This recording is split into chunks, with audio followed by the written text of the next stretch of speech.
What's going on, guys? We're back with another Pokemon Mastered video. And I love it when the legendary gauntlets come to the game because there's so much time to farm up all these cookies.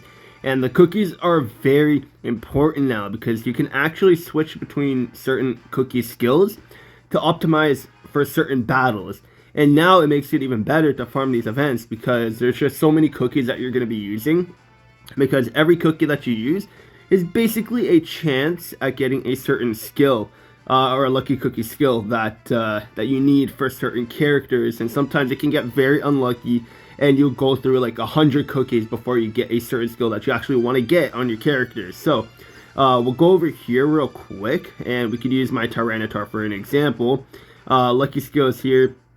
So this is what I have on my Tyranitar. It's like the event one that you get for Tyranitar specifically, and this one's actually pretty good. I might switch it up. So if we go to the actual upgrade screen, we could go look for Tyranitar again. So he's going to be right here. And then we could go to Lucky Skills, we could click him, and we could see that we could swap them. So my other ones that I have that I could swap with Sandstorm, I could swap it with Adrenaline or Superpower 3. So if I want, I can get rid of Adrenaline and actually reduce the single cut up I want first time. Yeah, so let's say I want to get rid of Adrenaline. Let's swap that. Yes, so now that's going to be my main one, and then I could do Learn, and then I could swap that and get rid of the Adrenaline, and then boom, now I have super duper effective on Adrenaline, and I can get rid of Adrenaline as super duper effective, and then boom, now I have 3 lucky skills that I could just swap between and have fun with that. So, and you can do this with a lot of characters too. So like, that's why I'm saying, like, with these legendary gauntlets, it is super important now to farm these cookies because you can really optimize and like optimize your characters with lucky skills. So we'll go through one of these events. If you're a newer player, I don't know if you're going to be able to actually go through and beat this event. So if you are relatively new, do one of these events that or one of these battles that you can really like have an easier time at beating. So like, I'm gonna be using my Green Ninja team because Green Ninja just dominates these legendary gauntlets or these legendary arena battles, whatever. My win streak is 9. I might go a little bit higher. Like, let's see what my ranking is. I haven't checked for a day. Okay, I'm close to getting knocked out of the top 10,000. Okay, I'm gonna have to try to get for go for a higher win streak than 9 now. Like, we could go over here. We could go here, not there actually. Where is it? Here, and then the cookies. Yes, okay. So lucky crunchy cookies. I have 750, so I want to try to get over 1,000 before the event goes away. So that's what I'm going to be farming. These I have over 1,000. This I have over 1,000. This I have over 1,000. It's just these ones right here, the crunchy lucky cookies. This is what I really go through the most because I have so many strikers. I want to optimize my strikers and everything. So I use that a lot more, and there's times I get really unlucky. So we're going to go to my Green Ninja team, and then we'll do the battle real quick, and then I can show you what I do, and then you can just sort of do your thing and rinse and repeat. Because after I finish this Reggie Steel battle, I basically just reset and then just do it over and over and over again. Because I like, the whole point is grinding the lucky cookies. If you don't really care about the ranking, then you can definitely just rinse and repeat, like do your battle, and then of course just reset and then do the battle again to make it easy on grinding up all of these lucky cookies. And that's what I've been doing. I'm happy with my ranking at the time, but now that I see I'm getting very close to getting knocked out of the top 10,000, I might go for the high win streak again. So I'm gonna have to kind of abandon the lucky cookie grind for now, just because I want to get that title as well for being in the top 10,000. So, but if you don't care about the ranking, like I said, just grind up, do whatever battle is easy for you, so that you could just beat it, reset, and then beat it again, and just go on with it your day. This battle isn't really a great demonstration because there's quite a bit of stuff. Honestly, it's really hard to do commentary and really focus on the battle at the same time too. Like, even though I've been doing this for a while now, like, I still don't get used to it because I'm focusing on what I'm trying to say next, along with what I'm going to be doing next with my attacks in battle too. So it can get kind of difficult. But luckily, like, these battles aren't really like too difficult. The only difficult thing about this is using your whole roster. Like, if you're trying to go for a high win streak, using your whole roster to try to get a high win streak is going to be pretty difficult, just because of the fact that you have to, like, as you use more characters, the less like, your teams are going to be not as strong and optimized, because once you use one team, you cannot use that Pokemon again after you use that team with the Pokemon. So, like, as you're going through, your Pokemon aren't going to be as strong because you've already probably used your stronger sync pairs early on. And yeah, that's the only thing that gets really difficult. But if you're just doing like a rinse and repeat type of thing, just grinding up the cookies and resetting the battle, then it's not really going to be too difficult. It's just all a matter of how fast can you beat that certain battle, so that you can just reset and then do it again. Because like, grinding up, you want to try to do it efficiently. Like, you want to do it as fast as you can, so that you can maximize on how many cookies you get. Now, because we're going to be at a 1 win streak, like, getting these cookies, like the deluxe lucky cookies, and the deluxe lucky cookies, like these ones, the drop rates are going to be pretty bad. So with the matter of doing like 35 battles against Registeel, I probably only got like maybe 3 of the deluxe cookies. One was a silver, and then one was a bronze. So the drop rates are pretty bad at a 1 win streak. So you just kind of have to make do of it and try to get lucky on getting these cookies as well. It's possible on getting them at a 1 win streak. You just got to get very lucky. So like, if you want to get, like, if your focus is trying to get these, then I would not reset. I would try to do as many battles as you can and then reset. So that's another option that you could do as well, so that you can grind up these cookies too, because these cookies are actually really good. You can get move gauge refresh 2, revenge boost 4, critical strike, weathered warrior 3, superpower 3, head start 1, which is actually pretty good, adrenaline 1, interface immunity. Like, there's a lot of these stuff that you can actually get that are really good. So if your focus is the deluxe lucky cookies, then definitely try to do your win streaks. But if you're just trying to get all the other cookies, then just rinse and repeat on whatever boss is easy for you to take down. And we got 18 days left at the time I'm recording this, so I definitely got a lot of time. And I'm trying to get my crunchy cookies over 1,000, so I definitely have a lot of time to do that. It's definitely going to be possible. I'm able to get like 35 plus in a single day. So if I continue and keep up that consistency, I will definitely get over 1,000 by the end of the month. So I'm looking forward to that. Getting these cookies is definitely going to help with making a lot of my sync pairs better, and then maximizing on getting all your slots for the lucky skills occupied, just so at least you're ready for any kind of situation, any kind of battle, and just have your characters ready. So grind this up. Let me know how many cookies you got, and if you plan on grinding this, so you can get as many cookies as you can.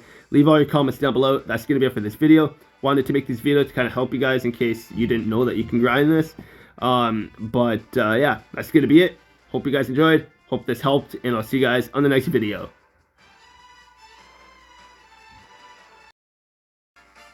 Alright guys, we're back with another Pokemon Masters video, and I'm a little bit late to this, but Adamant and Ursaluna are finally out in the game, and they're really good. So we're going to be looking at their kit, their passives, their moveset, their sync grid, and then see if they're worth summoning for. Now, I did a video talking about them already, but now that they are officially released, we can actually go through their sync grid and see if they're actually worth it, because even though data mines, like, they're pretty accurate, or for the most part, they are really accurate, but you don't know, because it's not officially out, if things are going to change. So now, the way I'm structuring looking at these characters is, when they're officially out, then we take a look at their full details, like their sync grid and all that stuff, because anything could change, right?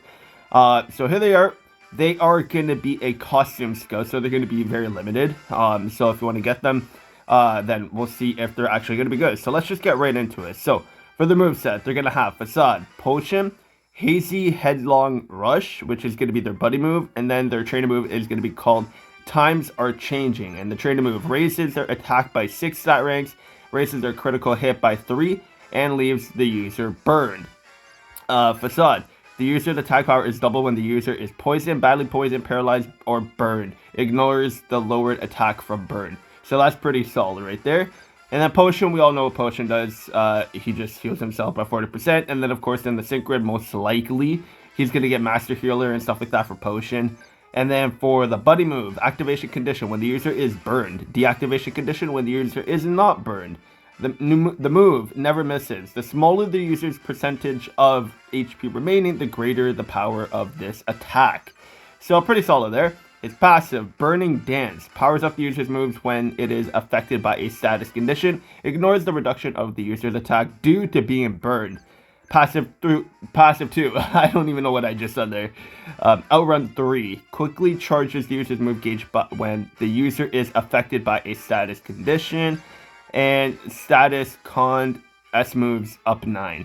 Powers up the user's sync move when it is affected by a status condition. So basically with how his passive is right here, like we could basically like kind of make an assumption that like he's gonna have some buffs, multipliers and everything for his attack for being burned or having a status condition and everything. So yeah, not bad. So we could take a look at his stats like fully upgraded as well. So we could go level 150, move level 5, 6-star EX, and then we could just do the EX roll as well. So this is how his stats are going to look like. He's going to have 932 HP, physical attack 353, physical defense 223, special attack 271, and special defense 223. And the speed is going to be 317. So pretty solid, pretty solid.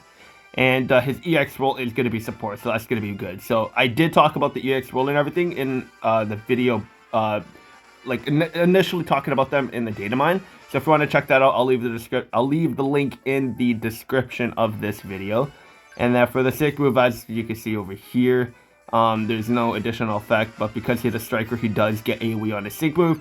And then for his EX roll, the sync buff is doubled the first time the user's sync move is used, and that's going to be very good. So definitely a good EX roll to have on a striker. So now let's go to the grid. Starting off at the bottom right. This tile over here, Master Healer 1 for the Potion.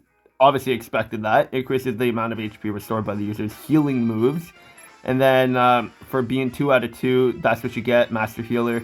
And then for another 2 out of 2, you get Potion MP Refresh. And then you get, what is this? What's this called? Initial Pinch Physical Boost 3. Increases the user's physical move next effect by 3 ranks the first time it is in a pinch each battle. And then for the bottom right, when you're 3 out of 3 on the sync move, you're going to get, what is this? Danger Damage Guard. Applies the Damage Guard next effect to the user the first time his HP drops half or below each battle. And then for the other one, 3 out of 3 at the bottom right, Pinch Push 3. It reduces the sync move countdown by 3 the first time the user is in a pinch each battle. So pretty solid. And then of course, like for the free sync grid options, for 1 out of 5 or whatever, you just get some hazy headlong rush power-ups, which is okay, I guess. And now for the top right, for the free path, 1 out of 5, whatever, you get antitoxin, and I don't recommend doing this because this guy needs to get status conditions in order to be like really good. So do not pick up this. And then you get some hazy headlong rushes power-ups as well. And then for being 2 out of 3, you get a hazy headlong rush power-up 4. And then you also get move gauge refresh on hazy headlong rush as well. For 2 out of 2, you also get lessen burn 9, so it reduces the damage from being burned and mitigates the reduction of attack due to being burned. And then for 3 out of 3, you get plus 30 attack, which is actually a pretty big buff there. And then you get Haymaker. The more the user's attack is raised, the more it powers up the user's sync move. So that's the top right. And now moving to the top left, you get Lift, which prevents the user from getting paralyzed. And I definitely don't recommend picking this up either, because again, he needs to have status conditions in order to get the buffs he needs to get really strong. And then you also get Facade power-ups. And then moving into the 2 out of 5, you get Endurance. When the user enters the battle with full HP, applies the Endurance effect to it. And then you get Facade Defense Crush 9. and that's actually really good. And then you get pinch, burned, hit, HP recovery 9. Restores users HP when its attack move is successful while being burned in a pinch. And then you get wounded, sync up 9, powers up the user's sync move when its HP is reduced. And gritty 3, powers up the user's moves when it is affected by a status condition. That's what I'm saying right there. If you pick up this, you cannot get paralyzed, so then if you can't get paralyzed, you cannot activate this. But of course, you can get poisoned or you can get burned. Like on this training move, you automatically get burned. So, like, still picking up this is easily going to be a waste right there. So, there's the top left, and now moving to the top or bottom right, left. Oh my god. I do not know my direction. So, bottom left is where we're at now. And you got Facade, Move, Gauge, Refresh 3. And that's for being 1 out of 5. And then you also get Facade power-ups, and then moving to 2 out of 5. You get another Facade power-up. You get Facade Flabbergast 4. Has a 50% chance of leaving the target confused when a move targeting the opponent is successful. And then you get Times Are Changing, MP Refresh 2. And then for 3 out of 3, you start to get Burn Hit, Physical Boost 9. Increases the user's physical move next effect by 1 rank when its attack move is successful while being burned. And then you get Burn Hit MG up to 9. And then it charges the user's move gauge by 2 when its move is successful while being burned. And that's actually pretty good. So, and then of course 3 out of 3 you get sync move power up over here, and then sync move power up at the top as well. So overall, like, he's actually a not bad sync player. Like he's not bad at all. But is he worth summoning for? I would probably say no. I'm gonna be straight up. It is not gonna be worth summoning for if you have other ground types that are really good. Like for example, Groudon, Garchomp, and Cynthia. Like those options are very good. Don't get me wrong. Ursaluna is very good. And obviously having an EX role of support is going to be very good for a striker as well, of course. Because you get the times to sync move buff, and they also have AoE on their striker as well. So like it's very good. It's a nice combination, and it'll complement them very nicely. And their stats are not the greatest, but I mean, with all the power-ups that they get and multipliers that they get in their sync grid, like they're definitely going to be hitting pretty hard. Especially Facade, because the move is doubled. So if you have them completely maxed out, this is basically going to be doing like 112 as base power when you are burned, because you get guaranteed burn on your training move. So like he's not bad. Like he's really not bad. I don't think Cynthia has an EX role, and I don't think Garchomp or Groudon has a EX role as well. So I would probably say Ursaluna has the advantage there just due to the fact that they have an EX role. But in the future, whenever Groudon and Garchomp get their EX role, they're going to be so much better. They're going to be so much better. So if you really want to get them, if you really like Ursaluna, if you really like Adamant, then go for them. Try and get them and have fun with it. But in terms of like who is better, I would probably say, like, even with the EX role, Groudon is still better. I would say Garchomp is better as well, just because like Garchomp easily has he has the AoE just from on his regular move set. This guy only gets AoE on his sync move. Groudon also has AoE on his regular move set as well, Pre-Surprise Blades, and then Garchomp having Earthquake. So it's just so much better. So like in the future, whenever they get their EX role, much better than Ursaluna, 100%. Guaranteed going to be much better than Ursaluna. But like right now, like I said, only thing that Ursaluna and Adamant have above Garchomp and Groudon are the EX role of support. That's the only thing right now. Now, of course, like let's quickly go to where is it? The decks, and then we could just sort it out to ground types, because I know I'm missing some ground types as well. So let's see. Yeah, wow, okay, the ground type category is actually lacking. Wow. Yeah, okay. So yeah, Groudon, Garchomp, easily still better.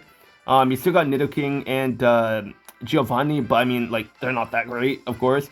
And then you got them, but like, I mean, to be fair, yeah, you know what? yeah, Groudon, Garchomp, easily better.